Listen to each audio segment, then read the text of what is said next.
Selam arkadaşlar, kanalımıza hoş geldiniz. Bugün yine sizler için sevilen oyuncularımız Can Yaman ve Demet Özdemir'den güzel sempatik fotolar hazırladık. Demet Özdemir Sana Bir Sır Vereceğim, Kurt Seyit Şura, Çilek Kokusu, Erkenci Kuş dizisinde rol almış. Herkes tarafından çok beğenilmişti.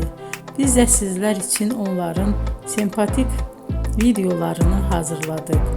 Bu muhteşem videoların devam etmesini istiyorsanız bol bol yorum yazıp ve bildirimi her zaman açık bırakın ki videolarımız ilk önce siz görün.